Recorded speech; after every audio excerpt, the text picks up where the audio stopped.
यह कहानी राजस्थान के एक सुदूर गांव चंद्रगिरी की है। गांव के पास एक प्राचीन जंगल है जहां एक पुराना मंदिर स्थित है। इस मंदिर की ख्याति रहस्यमयी घटनाओं और डरावनी कहानियों के लिए दूर दूर तक फैली थी। गांव के लोग बताते हैं कि हर पूर्णिमा की रात मंदिर के आसपास एक दर्द भरी चीख गूंजती है। इस चीख के पीछे कुंती और उसके बेटे अर्जुन की दर्दनाक कहानी छिपी है। कुंती गांव की एक विधवा अपने छोटे बेटे अर्जुन के साथ रहती थी। अर्जुन न केवल दिखने में सुंदर और होनहार था, बल्कि उसका दिल भी बहुत बड़ा था। वह गांव के सभी लोगों की मदद के लिए हमेशा तैयार रहता था। कुंती अपने बेटे पर गर्व करती थी और उसके लिए एक बेहतर जीवन की उम्मीद रखती थी। अर्जुन हर सुबह लकड़ियां काटने जंगल जाता और शाम को उन्हें बेचकर जो भी पैसे मिलते उससे अपनी मां के लिए भोजन लाता। उनकी जिंदगी भले ही कठिन थी, लेकिन वे दोनों एक दूसरे के साथ खुश थे। एक दिन अर्जुन हमेशा की तरह लकड़ियां काटने के लिए जंगल गया। वह अपना काम खत्म करके लौट ही रहा था कि अचानक उसे रास्ते में एक अजीब सा आदमी दिखा। वह आदमी बेहद कमजोर और भूखा लग रहा था। उसके कपड़े फटे हुए थे और उसकी आंखों में एक अजीब चमक थी। आदमी ने अर्जुन से कराहते हुए कहा, पुत्र, मुझे भूख लगी है, क्या तुम मेरे लिए कुछ ला सकते हो?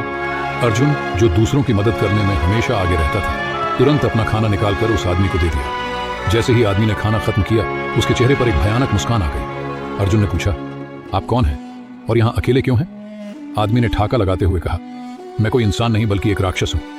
तुमने मुझे खाना खिलाकर मेरी भूख तो मिटा दी, लेकिन मैं तुम्हें नहीं छोड़ सकता।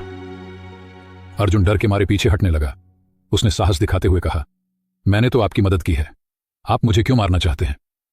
राक्षस ने गुस्से में कहा, मैं केवल तुम्हारे शरीर से संतुष्ट हो सकता हूं, तुम्हें मेरे साथ चलना होगा। अर्जुन ने डरते हुए भागने की कोशिश की, लेकिन राक्षस ने उसे रोक लिया। उसने अर्जुन को श्राप दिया, तुम हमेशा इस जंगल में मेरी तरह भटकते रहोगे, तुम्हारी आत्मा कभी शांति नहीं पाएगी। हर पूर्णिमा की रात तुम छलावे के रूप में यहां दिखाई दोगे। अर्जुन चीखता रहा, लेकिन राक्षस ने उसे नहीं छोड़ा। अर्जुन की आत्मा उसी मंदिर के पास कैद हो गई। अर्जुन जब रात तक घर नहीं लौटा तो कुंती बेचैन हो उठी। उसने गांव के लोगों से मदद मांगी, लेकिन किसी ने अर्जुन का पता नहीं लगाया। कई दिनों तक कुंती जंगल के चक्कर काटती रही, लेकिन अर्जुन का कोई सुराग नहीं मिला। एक दिन कुंती को गांव के एक बुजुर्ग ने बताया कि अर्जुन जंगल में किसी राक्षस का शिकार हो गया है।